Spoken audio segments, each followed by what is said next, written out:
Okay, let's dive into this, because we're looking at one of the absolute most profound ironies in American history.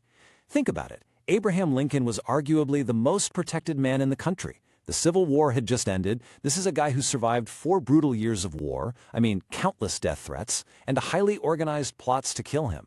He was literally constantly surrounded by danger. And yet, on the night of April 14, 1865, he was undone.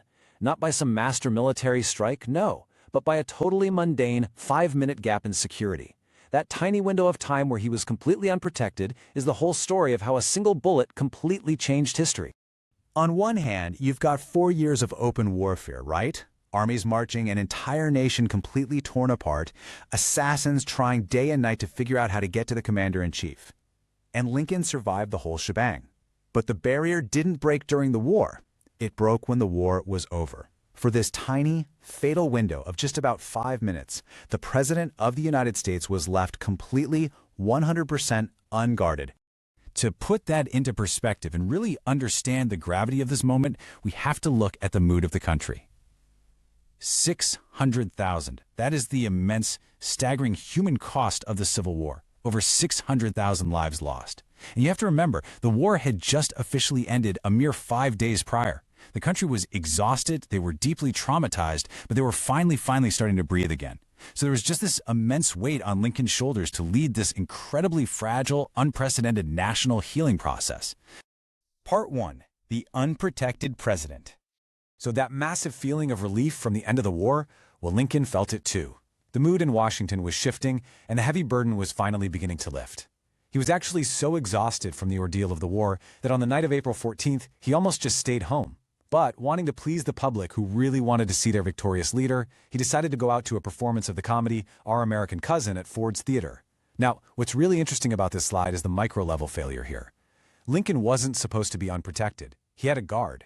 Just one singular guard assigned to protect him, a Washington police officer named John Parker. Parker had one very simple, very singular job: sit directly outside the door of the president's private box for the entire show and make sure nobody gets in. That was his post. He was literally the only thing standing between the president and the rest of the world. But, he didn't stay there. At some point during the comedy, John Parker simply abandoned his post. It's just a stunning, entirely preventable human error.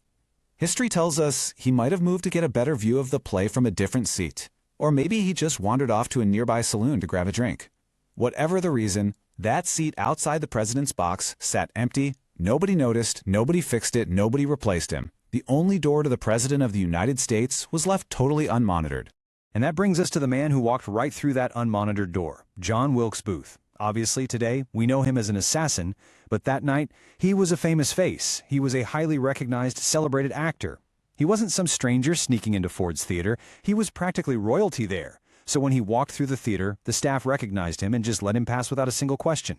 It's incredibly ironic that his sheer fame granted him the VIP access to walk unquestioned straight up those stairs, right up to that empty chair, and find the door to the president's box completely unlocked. Section 2. 5 minutes of chaos. What followed was a rapid, just horrific unraveling. It's around 10:15 p.m. Booth steps into the box. Lincoln is watching the play, completely unaware, actually laughing at a funny line in the script.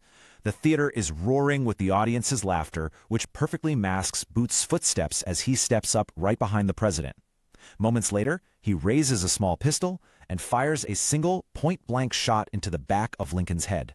Now, the initial reaction in the theater wasn't panic, it was confusion. A lot of people actually thought it was part of the play. The illusion only shattered when Mary Lincoln let out a piercing scream. Doctors in the audience rushed up, and they realized immediately that the wound was fatal. They had to carry the president across the street to a boarding house, laying his tall frame diagonally across a bed that was just way too small for him. He never regained consciousness. He passed away the next morning, April 15th, at 7:22 a.m. Because Booth wasn't acting alone. This was a highly coordinated attack. So the crucial point is that on that very same night, one of Booth's conspirators forced his way into the home of Secretary of State William Seward and stabbed him in his bed.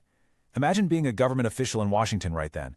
The war literally just ended, and suddenly the president is shot and the Secretary of State is brutally attacked.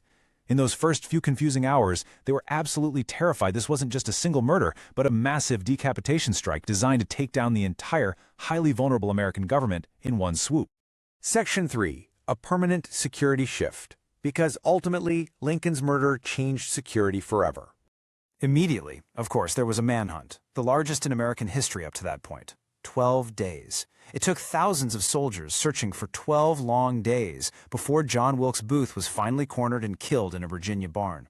But as dramatic as that manhunt was, capturing the assassin actually wasn't the biggest historical change to come out of this event. And this brilliantly illustrates exactly why. Pre-1865, presidents essentially walked the streets like average citizens. I mean, it was incredibly common for regular people to just walk right up to Abraham Lincoln on the street with little to zero security stopping them. Easy public access was just the norm. Post-1865, that innocence is entirely gone. Lincoln's murder proved without a shadow of a doubt that the commander-in-chief was a prime target, giving birth to the strict, systemic protection apparatus we recognize today. This tragedy gave us the modern security blueprint we rely on right now. We're talking about the creation of Secret Service details, specifically for presidential protection. The implementation of multiple, overlapping layers of guards, so one guy walking away for a drink doesn't leave the president totally exposed. Strict background checks and heavily controlled proximity access. Every single one of these protocols traces its lineage directly back to John Parker's abandoned post and that empty chair at Ford's Theater. But, change in government is rarely instantaneous. Actually, scratch that. It almost never is. While Lincoln's assassination was the massive first crack in the wall of open presidential access, it tragically wasn't the final lesson. It actually took the subsequent assassinations of two more presidents, James A. Garfield and William McKinley, in the decades that followed before the United States government finally made elite, dedicated presidential protection a permanent, unshakable priority. But the precedent, that tragic realization that this level of security was an absolute necessity, that all began on April 14, 1865. Which brings us to a rather chilling final thought for you to take away from this explainer. Abraham Lincoln survived 4 years of brutal, industrialized warfare.